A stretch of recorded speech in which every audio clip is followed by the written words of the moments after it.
इसलिए गंभीर टिप्पणी करना उचित नहीं है। निशिकांत जी। आदरणीय अध्यक्ष जी, मैं इस अविश्वास प्रस्ताव के विरोध में खड़ा हुआ।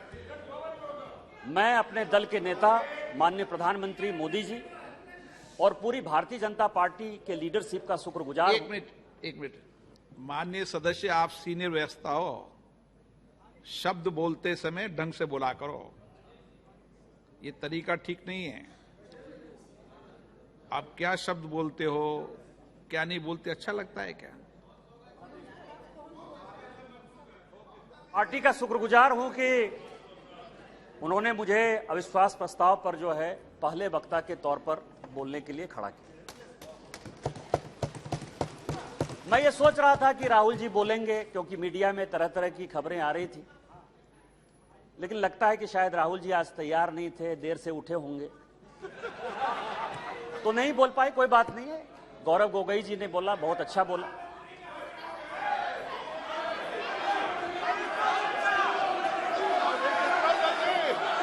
स्पीकर सर, गौरव गोगोई जब बोल रहे थे, इस कांग्रेस पार्टी को शहादत के बारे में, लोगों का क्या बलिदान है इसके बारे में कुछ पता नहीं है। इन्होंने मणिपुर की बात की और पूरे देश को नहीं, पूरे संसद को जो है इन्होंने चैलेंज किया कि आप लोग में से बहुत लोग मणिपुर नहीं गए होंगे, मणिपुर नहीं देखा है आपने। मैं मणिपुर के इतिहास का भुक्तभोगी हूं। मेरे मामा एनके तिवारी 73 में अपनी पैर जो है वो गंवा चुके मणिपुर में, और 1989-90 में मणिपुर में उनके ऊपर अटैक हुआ। सीआरपीएफ के वो डीआईजी हुआ करते थे, और जो जगमोहन जी ने अपनी किताब लिखी है माई फ्रोजन टर्बुलेंस इन कश्मीर, उसमें उन्होंने 10 बार जिक्र किया है कि यदि एनके तिवारी जैसे अफसर नहीं होते तो शायद कश्मीर नहीं बचा पाते। और वही एनके तिवारी जब मणिपुर में आईजी बनकर गए तो आपकी सरकार ने उसी ओपीएम लॉबी के तहत उनको गिरफ्तार कर लिया और कोर्ट ने कहा कि ये आप कर सकते हैं। आप राष्ट्रवाद की बात करते हो, आप मणिपुर की बात करते हो। आपने अभी कहा कि असम में समझौता हुआ, आप तो असम के हैं, सांसद हैं। क्या 83 के चुनाव में कितने % लोगों ने असम में वोट दिया था? कितने लोग मारे गए थे? और जब आपने all India Assam students union के साथ समझौता किया तो उस समझौते का एक पार्ट था कि ये सरकार जो है हटाई जाएगी, आपकी सरकार खत्म की जाएगी। क्या वो समझौते का पार्ट नहीं था? मैं तो माननीय गृह मंत्री जी को कहूंगा कि वो समझौते का जो पूरा प्रारूप है इस सदन के अंदर जब अपना जवाब दें तो शायद वो जवाब देंगे। मिजोरम में आपने 7% वोट के आधार पर, केवल 7% वोट के आधार पर, केवल 7%, पूरे देश को जानने के लिए है, लालथन हावला की सरकार बना दी थी। और इसीलिए जब लाल डेंगा के साथ सरकार बनाई आपने, जब उनके साथ समझौता किया तो 7% के साथ आप उसको डेमोक्रेसी चलाने देते। इतिहास में जाइए, इतिहास में झांकिए, अलग अलग तरह की बातें करते हैं। कल राहुल जी आए, ऐसा हंगामा हुआ, पूरी दुनिया आ गई। राहुल जी गए कब थे? हम लोग भी यहां सारे सांसद बैठे हैं और उनको जानकारी होनी चाहिए कि हम जो है बजट सेशन में यहां आए थे, मार्च अप्रैल में यहां आए थे ना। राहुल जी थे बजट सेशन में कि नहीं थे ना? इसके बाद हम लोग मानसून सेशन में आए, राहुल जी हैं कि नहीं मानसून सेशन में? राहुल जी गए कहां थे, कहां गए थे, किस तरह की चर्चा है? और दूसरी बात यह है कि जिस सुप्रीम कोर्ट के जजमेंट के आधार पर आए हैं उसने अभी जजमेंट नहीं दिया है, अभी स्टे ऑर्डर दिया है। और तो भी उन्होंने कहा है, लोग कहते हैं प्रधानमंत्री मौन है, प्रधानमंत्री माफी नहीं मांगते, प्रधानमंत्री चीजें नहीं बोलते। मैं ये कह रहा हूं कि ये क्या नहीं कर रहे हैं, अभी भी कह रहे हैं, 2 चीजें कह रहे हैं। मैं माफी नहीं मांगूंगा। क्यों माफी मांगे भाई? मोदी तो बहुत छोटा जात है, नीच जात है, ओबीसी है, ओबीसी से क्यों माफी मांगेंगे, बड़े आदमी है। और दूसरी बात यह है कि सावरकर नहीं हूं मैं, सावरकर नहीं हूं मैं, आप सावरकर हो भी नहीं सकते, कभी जिंदगी भी नहीं हो सकते। 28 साल उस आदमी ने जेल में गुजारा है, आप अपनी तुलना सावरकर से करते हैं, कभी सावरकर नहीं हो सकते। ये जो सवाल है सर, ये INDIA की बात करते हैं। मुझे तो मैं सोनिया जी का बहुत सम्मान करता हूं। और ये जो INDIA बना है सर, ये INDIA, यहां जितने लोग सांसद बैठे हैं ना, उनको रैंडम यदि आप पूछ लीजिए अपोजिशन वाले से कि INDIA का क्या फुल फॉर्म है, शायद कुछ ही लोग होंगे जो बता पाएंगे। और ये इंडिया इंडिया बात कर रहे हैं सर। मैं तो इस मणिपुर का जो है शुक्रगुजार हूं, मणिपुर का शुक्रगुजार हूं, जिसको अभी आपने डांटा सर, दानिश अली को, जिसको आपने डांटा, भारत माता की जय कहने पर भी उसको लगता है कि ये बीजेपी का नारा है। लेकिन मैं मणिपुर का शुक्रगुजार हूं कि जितना इंडिया इंडिया जो है आजादी के बाद से कांग्रेस ने नहीं किया होगा, 1947 के बाद से उतनी बार इंडिया इंडिया का यहां नारा लगा सर। मैं आपका शुक्रगुजार हूं।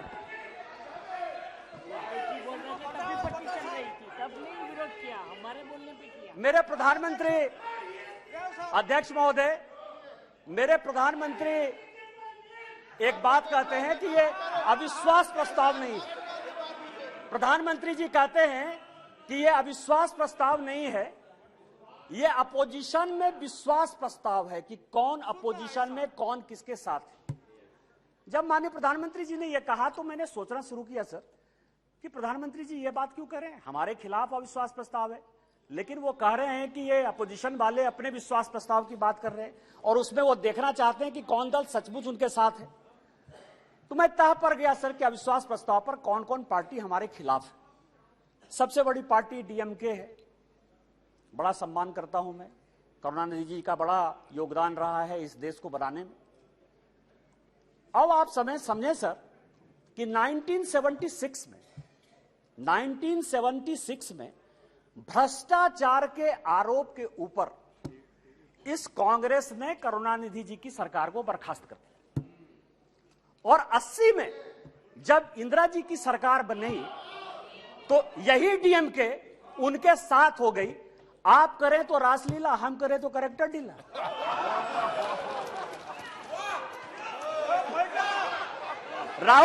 राजीव गांधी का मर्डर हुआ सर, राजीव गांधी का मर्डर हुआ, 2 कमीशन बना, वर्मा कमीशन बना और जैन कमीशन बना। और जैन कमीशन ने कहा कि लिट्टे को सहयोग करुणानिधि जी की पार्टी DMK देती थी। क्या जैन कमीशन गलत था? क्योंकि उस कमीशन को आपने, उसके बाद भी आपके साथ है। मैं तो बहुत सम्मान करता हूं। आप ये बताएं कि आप भ्रष्टाचार की बात करते हो, आप ED CBI इनकम टैक्स की बात करते हो, इसी सदन के बड़े इंपॉर्टेंट सदस्य हैं, मैं सम्मान करता हूं, मेरे दोस्त हैं, राजा साहब, कनी जी बैठी हुई हैं, दयानिधि मारन जिनका विभाग बदल गया। हमने आपके ऊपर 2G का केस लगाया, हमने बंद किया। उस गरीब महिला को सर, बेचारी महिला को इन लोगों ने जेल में डाला। आप हमारे खिलाफ हो। हमने क्या किया? हमने क्या किया? हमने आपका विभाग नहीं बदला, हमने आपका विभाग नहीं बदला। आप अपोजिशन का लेके आए हो, आप अपने पोजीशन पार्टी की बात कर रहे हो। दूसरी पार्टी है TMC, दूसरी बड़ी पार्टी है जो प्रधानमंत्री जी ने कहा, उसी को मैं एक्सप्लेन कर रहा हूं सर कि प्रधानमंत्री जी ने, क्योंकि वो हरि अनंत हरि कथा अनंता वाली बात करते हैं, एक शॉर्ट लाइन में बात करते हैं। दूसरी पार्टी है सर TMC। माननीय राजनाथ जी संजोग से बैठे हुए हैं। सिंगूर का बड़ा आंदोलन हुआ, भारतीय जनता पार्टी की सहयोगी थी, हमने साथ दिया TMC का। माननीय राजनाथ सिंह जी पार्टी के अध्यक्ष होते हुए ममता बनर्जी के रैली में शामिल हुए, हमने आंदोलन को साथ दिया। यदि आज आप बंगाल में सरकार बनाए, उसमें हमारा भी कोई योगदान है, लेकिन आपको करप्ट किसने बनाया? नारदा का केस हमने आपके ऊपर नहीं किया, शारदा का केस हमने आपके ऊपर नहीं किया, इस कांग्रेस ने किया। आपका विरोध उस कांग्रेस से होना चाहिए कि हमसे होना चाहिए? तीसरी पार्टी है लालू प्रसाद जी की RJD, ललन सिंह जी यहां बैठे हुए, हमने उनको जेल नहीं भेजा सर।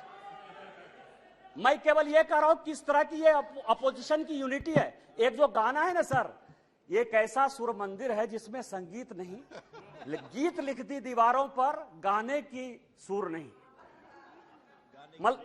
गाने की रीत नहीं। मतलब आप ये समझे सर कि ये आंख का अंधा नाम नयन सुख, सब एक दूसरे से लड़ रहे हैं, लेकिन नाम क्या रखा है? इंडिया। लालू प्रसाद जी हैं सर। लालू प्रसाद जी को ललन जी ज्यादा बताएंगे बोलते हुए। यदि इस हाउस में सही सही बोलेंगे तो, यदि सच बोले तो आज जो लालू प्रसाद जी के बेटे को जो है उन्होंने जिसने मुख्यमंत्री उप मुख्यमंत्री बनाया है वही उसके जो है विरोध में खड़े थे सर। और यहां की कांग्रेस सरकार थी 95 में जिसने कि लालू जी को अंदर कर दिया। हमसे किस बात का विरोध? विरोध तो आपको कांग्रेस से होना चाहिए ना। ये ललन जी पिटिशनर थे, यही तो मैं कह रहा हूं सर।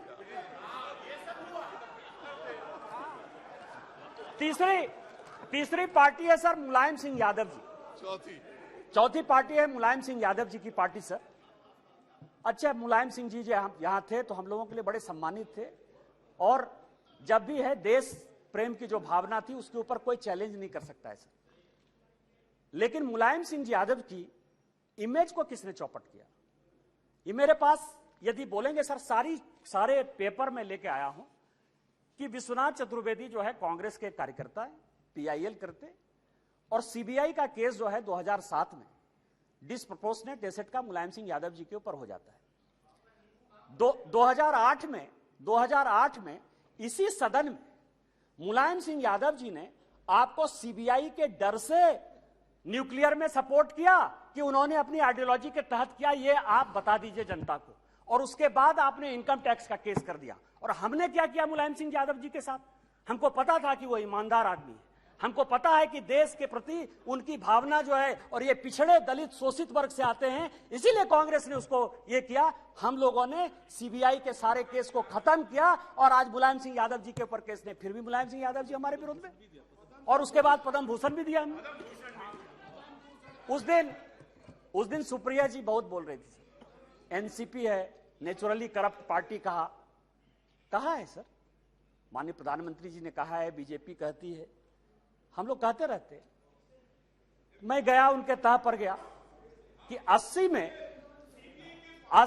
में मैं केवल अपोजिशन यूनिटी की बात कर रहा हूं सर। 80 में शरद पवार साहब की चुनी हुई सरकार को किसने बर्खास्त किया? हमने नहीं किया, इस कांग्रेस पार्टी ने किया। किस आधार पर शरद पवार साहब ने एक अलग एनसीपी बनाई थी? हमने नहीं कहा शरद पवार साहब को बनाने के लिए। किस आधार पर जब हम पहली बार यहां जीत कर आए तो रोज जो है इसी तरह की महंगाई की बात होती थी, एक एक्सचेंज की बात, कमोडिटी एक्सचेंज की बात होती थी, रोज पवार साहब के ऊपर आरोप लगते थे, हमने नहीं लगाया। और फाइनली पवार साहब जैसे सीनियर आदमी को कंज्यूमर अफेयर्स मिनिस्ट्री छोड़ना पड़ा। और उसके बाद मैं कागज देख रहा था सर, 2012 और 13 में जिसके लिए कहा कि 70,000 करोड़, जिसके लिए कि काफी पहले तो अब धीरे से बोलती थी, हंस के बोलती थी तो अच्छा बोलती थी, अभी थोड़ा जोर जोर से बोलती है। अब आप समझिए कि व्हाइट पेपर इसी कांग्रेस के चीफ मिनिस्टर पृथ्वीराज चौहान ने किया। छगन भुजबल जी के ऊपर महाराष्ट्र सदन का केस इसी पृथ्वीराज चौहान ने किया, उन्हीं के एसीबी ने किया। 70,000 करोड़ के इरिगेशन स्कैम का भी केस इसी कांग्रेस ने किया। हमने क्या किया आपके साथ? हमसे क्यों किस बात की लड़ाई है? हमने आपके साथ क्या किया?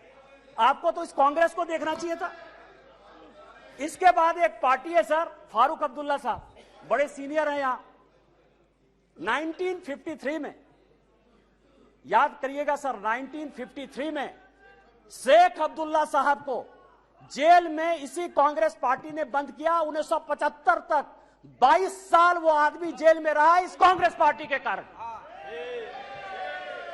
और उसके बाद समझौता किया, शेख इंदिरा समझौता 1975 में। इनका विरोध उसके साथ होना चाहिए कि हमारे साथ होना चाहिए? यहां ओवैसी साहब बैठे हैं, उस दिन पूछ रहे थे कि मैं इधर रहूं कि उधर रहूं। आप तो मुसलमानों की बात करते हैं, सच्चर कमेटी की रिपोर्ट इसी मनमोहन सिंह जी की सरकार ने लाया। उसने कहा कि पूरे देश में मुसलमानों की हालत खराब है। आपको विरोध इस कांग्रेस से होना चाहिए, हमारे साथ प्यार होना चाहिए कि आप उसके साथ अविश्वास प्रस्ताव पे खड़े हो। और बचे जेडीयू सर, जेडीयू।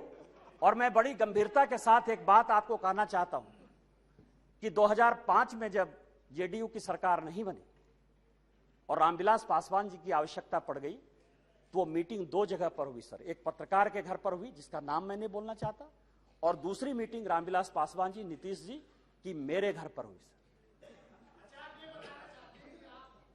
और उस वक्त का मैं एक चीज और खुलासा कर देना चाहता हूं कि जेडीयू को जेडीयू को यदि सबसे ज्यादा किसी ने फंड करवाया होगा तो यदि 2, 4, 5 आदमी होंगे तो उसमें एक नाम निशिकांत दुबे का भी है। आप मेरा विरोध कर रहे हैं, मेरा है, मैं on the floor of the house कर रहा हूं, बड़ी गंभीरता के साथ कर रहा हूं। आप उसकी बात कर रहे हैं, आप पूछ लीजिएगा अपने मुख्यमंत्री से। लेकिन यह अविश्वास प्रस्ताव आया सर, लेकिन यह अविश्वास प्रस्ताव आया। अविश्वास प्रस्ताव किस लिए आया? यहां सोनिया जी बैठी हुई हैं, सोनिया जी का मैं बड़ा सम्मान करता हूं सर। सोनिया जी, मुझे जो लगता है कि उनके पार्टी की उनकी दो मनस्थिति है। वो एक हिंदू सभ्यता संस्कृति में बिलीव कर रही हैं, इसीलिए अलौकिका पंडिता की तरह जो पूरा किताब में लिखा हुआ है कि क्या क्या करना चाहिए एक भारतीय नारी को, उसका पूरा का पूरा पिक्चर सोनिया जी देती है। उनको दो काम करना है, बेटे को सेट करना है और दामाद को भेंट करना है।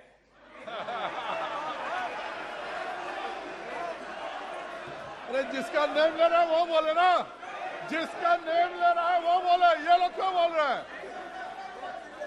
अध्यक्ष जी, जिसका नाम लिया जा रहा है वो सदन में मौजूद है, वो ऑब्जेक्शन नहीं कर रही है। दूसरे क्यों कर रहे हैं ऑब्जेक्शन? दूसरे क्यों ऑब्जेक्शन कर रहे हैं? वो खुद सदन में मौजूद है, उनको कोई ऐतराज नहीं है। दूसरे ऐतराज करने वाले कौन होते हैं? जब ऑलरेडी सदन में लोकसभा की माननीय सांसद मौजूद है और वो ऐतराज नहीं कर रही है, तो दूसरे ऐतराज करने वाले कौन होते हैं? अब आप समझिए सर, मैंने दोनों बातें कही कि बेटे को सेट करना है और दामाद को भेंट करना है। मैं अपने बात पर कायम हूं सर। आप ये समझे सर, ये केस है सर, इनकम टैक्स का केस चल रहा है। नेशनल हेराल्ड का इनकम टैक्स का एक केस चल रहा है ट्रिब्यूनल में। मैं जो भी पेपर कहेगी कांग्रेस, मैं on the floor of the house जो है इसको रखने को तैयार हूं। और यदि इसमें एक भी बात गलत होगी तो मुझे आप सदस्यता से उसी दिन निकाल दीजिएगा सर। लेकिन कांग्रेस पार्टी को सुनना चाहिए सर। इनकम टैक्स अथॉरिटी ने कहा कि ये फाउंडेशन के जितने इनके केस है, नेशनल हेराल्ड के जितने केस हैं, उसकी असेसमेंट करें। हाई कोर्ट का आदेश सर, हाई कोर्ट का आदेश आ गया, हाई कोर्ट का आदेश आ गया कि इसको जो है सेंट्रलाइज करना। ये हाई कोर्ट का आदेश है सर। अभी ये सुप्रीम कोर्ट चले गए। अब आप समझिए कि इनकम टैक्स से बचने के लिए 1 लाख रुपया देके कोई 5,000 करोड़ की कंपनी ले सकता है। ये मैडम सोनिया जी और राहुल जी बता सकते हैं सर, कोई दूसरा नहीं बता सकता। और ये कह रहे हैं कि केवल हमारे ऊपर ये चीजें होती है। यहां जीएम सिद्धेश्वर बैठे हुए सर, हमारे पार्टी के सांसद हैं जीएम सिद्धेश्वर। अब भी 80 करोड़ रुपया उन्होंने इनकम टैक्स में भरा है सर। यदि मोदी जी आपको चोर कहने की बात करते हैं तो अपने पार्टी के भी लोग जो दोषी हैं उनको भी 80 करोड़ रुपया दिया। मैं ऑन रिकॉर्ड कर रहा हूं सर, जीएम सिद्धेश्वर को 80 करोड़ देना पड़ा। बीजेपी के 4 बार के सांसद हैं और आप इनकम टैक्स के लिए बचाव करने के लिए सुप्रीम कोर्ट जाने की बात करते हो। ईडी की रेड होती है सर। और मैं आपको बताऊं कि एक भाग गया है, भंडारी है, मैं उसका पूरा नाम नहीं लूंगा क्योंकि भंडारी कोई भी हो सकता है सर। किसी भी दिन वो यूके से लौट कर आ जाएगा। मैंने इसी हाउस में कहा था कि किसी आदमी का जो है, दामाद जी का जो है मकान है लंदन में, ये कोर्ट का ऑर्डर है सर। एक आदमी जो भागा उसका नाम है सीसी थम्पी। कोर्ट के आदेश के बाद उसका बेल हुआ। इस कोर्ट का ऑर्डर है सर। उस कोर्ट के ऑर्डर में सीसी थम्पी ने यह एक्सेप्ट किया कि उसने जो दामाद जी हैं, दामाद जी के नाम पर कौन दामाद, कोई भी दामाद हो सकता है। इनको दामाद जी से क्या प्रॉब्लम है सर? मेरा भी दामाद हो सकता है। 12 ब्रांसन स्क्वायर थम्पी ने, जिसको थम्पी ने, कोर्ट ने आदेश दिया कि जब जरूरत होगी तुम आ जाना। आप समझिए कि वो भाग गया। उसने कहा कि 12 ब्रांसन स्क्वायर जो है हमारा है। उसी तरह से संजय भंडारी का जो आने वाला है सर, यूके कोर्ट ने जो आदेश किया है उसमें यह बात कहा है कि दामाद जी का वो मकान है। आप क्यों भाग रहे हो? तो जो मैंने आपको कहा कि ये जो अविश्वास प्रस्ताव है सर, ये अविश्वास प्रस्ताव का जो मूल मंत्र है कि बेटे को जो है सेट करना है और दामाद को भेंट करना है। कल जो है सर, कल मेरी बात पर जो है बड़ा हंगामा हुआ। न्यूज क्लिक के ऊपर बड़ा हंगामा हुआ। आज प्रेस कॉन्फ्रेंस हुआ सर। प्रेस कॉन्फ्रेंस में मैं एक बताऊं, यदि न्यूज क्लिक का नाम यदि डिलीट या रेस्टोर हो गया, कांग्रेस को क्या समस्या है सर? न्यूज क्लिक आपका कौन लगता है? पुरकास्ट का नाम यदि रेस्टोर हो गया, पुरकास्ट आपका क्या लगता है? रोहिणी सिंह, अभिसार शर्मा या कोई भी मान लीजिए ठाकुर रंजन प्रागता, यदि उसका डिलीट हो गया नाम या एक्सपंज से फिर बाहर आ गया, आपको क्या परेशानी है? आपका कोई मतलब नहीं है। और मैं ऑन रिकॉर्ड एक और रिविलेशन करना चाहता हूं सर, कि सीपीएम के जो जनरल सेक्रेटरी, पूर्व जनरल सेक्रेटरी थे प्रकाश कारात साहब, उनका पूरा का पूरा मेल मैं ऑन रिकॉर्ड आपको लाना चाहता हूं कि जो वो नेवेली राय सिंघम था उसके साथ उनके हजारों मेल हैं। और जब आप कहेंगे मैं ऑन रिकॉर्ड उसको पेश कर दूंगा सर कि सीपीएम किस तरह से देशद्रोही पार्टी के साथ है। हम तो आइडियोलॉजी में मानने वाले हैं। यदि हमने सीपीएम के साथ लड़ाई की आइडियोलॉजिकल, तो आज तक हमने सीपीएम के साथ समझौता नहीं किया। आज तक हमने समझौता नहीं किया। यदि हमने कहा कि कोई मुस्लिम लीग जिसने कि भारत विभाजन किया, आज तक वोट बैंक की राजनीति के बाद हमने मुस्लिम लीग के साथ नहीं लिया। लेकिन आपको जिस कांग्रेस पार्टी ने रोज रोज जलील किया, उसके साथ आप किस आधार पर जो है शासन में हो? मैं आपको बताऊं, मैं आपको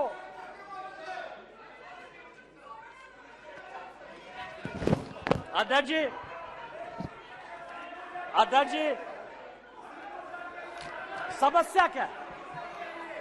समस्या क्या है कि हमने जो है एक क्विट इंडिया मूवमेंट जो है स्टार्ट किया है। माननीय प्रधानमंत्री जी जो है गरीब के बेटे हैं, गरीबी को समझते हैं। एक विकास की पट्टी देखकर आपने अभी पूरे पार्लियामेंट को देखा कि किस तरह से परेशान हुआ। कारण क्या है सर? मैं जिस इलाके से आता हूं, मैं आपको बताता हूं कि रीजन क्या है और इतना बड़ा बखेड़ा क्यों। मैं जिस इलाके से आता हूं वहां संथालपुरना इलाका है सर। यदि रात हो जाए तो यदि कोई बीमार हो जाए तो उसको गंगा नदी टपने के लिए कोई पुल नहीं था सर। आजादी के 75 साल बाद आज वो पुल बन रहा है साहबगंज का सर। झारखंड इस देश में सबसे ज्यादा माइंस और मिनरल्स देता है सर। 40% से ज्यादा माइंस और मिनरल्स इस देश का झारखंड में। उसके बावजूद भी सबसे ज्यादा बेरोजगारी, सबसे ज्यादा भ्रष्टाचार, सबसे ज्यादा विस्थापन, सबसे ज्यादा पलायन उस झारखंड में। आज आप समझिए उसका कारण यह था कि हमारे पास कोई पोर्ट नहीं था सर। आज माननीय प्रधानमंत्री जी के कारण मल्टी मॉडल हब पोर्ट जो है साहबगंज में गंगा नदी में बना है। मैं जहां से सांसद हूं सर, 75 साल में वहां के लोगों ने रेल नहीं देखा। आज जो है मैं गोड्डा की बात कर रहा हूं, गोड्डा जहां से मैं सांसद हूं, गोड्डा जो मेरा नाम है, मैं आपको बताऊं सर 75 साल में गोड्डा के लोगों ने रेल नहीं देखा। आजादी के 75 साल बाद आज वहां रेल है। उस रेल को देखने के लिए 5 लाख की भीड़ आई थी। आज ये सिचुएशन है सर। ये लोग स्वास्थ्य की बात करते हैं सर, पोजीशन की बात करते हैं कि हमने बहुत विकास कर दिया। मैं एक ऐसा बदनसीब आदमी हूं सर कि जिसकी अपनी छोटी बहन इलाज के बिना मर गई। 93 में मेरे यहां कोई डॉक्टर नहीं था जो पेट दर्द का भी इलाज कर पाए। 93 में मैंने अपनी छोटी बहन को खोया है सर। आज उसके भाई होने के नाते मुझे गर्व है कि मेरे लोकसभा में एम्स जैसा इंस्टीट्यूट प्रधानमंत्री। देवघर है सर, 12 ज्योतिर्लिंग का देवघर है, वहां लोग पूजा नहीं कर पाते थे। आज बेंगलोर से, आज बंबई से, आज अमेरिका से, लंदन से सभी लोग वहां एयरपोर्ट पर चढ़कर आते हैं। यह विकास है। आज मेरे लोकसभा में 2 medical college, 3 engineering college, 4 polytechnic college, 16 ITI, 2 agriculture college, 1 dairy college, 4 केंद्रीय विद्यालय, ये सारी चीजें माननीय प्रधानमंत्री जी ने दी है सर। इनका विरोध यह है कि गरीब के घर में जो चूल्हा जल रहा है, जो घर घर में पानी जा रहा है, जो नल जल की पहल चल रही है, जो गंगा से पानी देवघर आने की बात चल रही है, उसका यह विरोध है सर। इनका विरोध यह है कि बाइडेन ऑटोग्राफ क्यों लेता है, इनका विरोध यह है कि पापुआ न्यू गिनी का जो है प्रधानमंत्री उनका पांव क्यों छूता है। इनका विरोध यह है कि ऑस्ट्रेलिया का जो प्रधानमंत्री है वो उनको बॉस क्यों कहता है। माननीय प्रधानमंत्री जी ने चाहे पिछड़े इलाके हो, चाहे देश हो, चाहे दुनिया हो, जितना काम किया है उसके कारण इनको लगता है कि 2024 में नहीं आने वाले हैं। मैं अध्यक्ष जी अपनी बात महाभारत से खत्म करना चाहता हूं। महाभारत का एक बड़ा कहानी है सर कि द्रौपदी का चीरहरण हो रहा था और पूरे चाहे कौरव पक्ष के लोग हों चाहे पांडव पक्ष के लोग हों, वो सभी जो है चीरहरण को देख रहे थे। अध्यक्ष महोदय, आज माननीय प्रधानमंत्री जी, ये लोग नहीं समझेंगे सर, ये लोग इसीलिए नहीं समझेंगे कि माननीय प्रधानमंत्री जब परिवारवाद की बात करते हैं ना तो इनको लगता है कि परिवार की बात करते हैं। माननीय प्रधानमंत्री जी परिवार की बात नहीं करते हैं। वकील का बेटा वकील हो जाए क्या दिक्कत है? आईएएस का बेटा आईएएस होता है सर। यहाँ डीजी हैं आरपीएफ के, वो आईपीएस भी हैं, उनके दोनों बेटे आईएएस बने सर, जो अपनी योग्यता क्षमता के साथ आते हैं। परिवार को वो क्या कहते हैं, आज मेरे यहाँ का नेतृत्व क्या है? माननीय प्रधानमंत्री जी गरीब परिवार से हैं। माननीय नड्डा जी ये हैं जिनके परिवार में कोई पॉलिटिक्स भी नहीं था। माननीय राजनाथ जी बैठे हुए हैं, एक कॉलेज में जो है पढ़ाते थे सर, और आज समझिए कि इनको भगवान ने जो है पार्टी का राष्ट्रीय अध्यक्ष भी बनाया। डिफेंस मिनिस्टर है, होम मिनिस्टर हैं सर, जिनके आगे पीछे जो है कोई पॉलिटिक्स में नहीं है। हमारे जैसे लोग हैं। क्या है कि यहाँ जितना परिवार है ना वो इनके पीछे हैं जो कि परिवार का आदमी नहीं है। और वहां समस्या ये है कि वो सभी परिवारवाद जो है वो उनका जो नेता है, इसीलिए उनका परिवार और परिवारवाद में फर्क है, उनको नहीं समझ में आएगा सर। तो मैं आपको ये कह रहा हूं सर कि आज जो ये अविश्वास प्रस्ताव है सर, अविश्वास प्रस्ताव एक गरीब के बेटे के खिलाफ है। आज जो ये अविश्वास प्रस्ताव है उस आदमी के खिलाफ है जिसने कि लोगों को मकान बना के दिया। आज अविश्वास प्रस्ताव उस आदमी के पीछे है जिसने कि लोगों को पीने का पानी दिया। आज अविश्वास प्रस्ताव उस व्यक्ति के खिलाफ है जिसने शौचालय दिया। आज अविश्वास प्रस्ताव उस आदमी के खिलाफ है जिसने सबों के घर में उजाला लाने की कोशिश की, गरीब के खिलाफ है। और जितने बहस होंगे सर वो माननीय प्रधानमंत्री जी की नीतियों का चीरहरण करेंगे, जैसे द्रौपदी का चीरहरण हुआ है।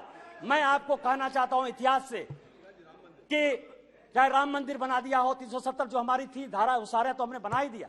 मैं केवल इतना कहता हूं सर कि जब द्रौपदी का चीरहरण हो रहा था तो भीष्म पितामह, कृपाचार्य, द्रोणाचार्य, धृतराष्ट्र, जयद्रथ, चाहे वो युधिष्ठिर हो चाहे वो अर्जुन हो, सभी मौन धारण किए हुए थे। आज यदि माननीय प्रधानमंत्री जी का गांव गरीब किसान के हितैषी का आप चीरहरण करेंगे तो जिस तरह से न धृतराष्ट्र बचा, न दुर्योधन बचा, न भीष्म पितामह बचे, न अर्जुन बचा, न युधिष्ठिर बचा, आप में से कोई भी बचिएगा 2024 में आप लोग कोई वापस नहीं आइएगा। हम 400 सीट के साथ वापस आएंगे। इन्हीं शब्दों के साथ जय हिंद, जय भारत।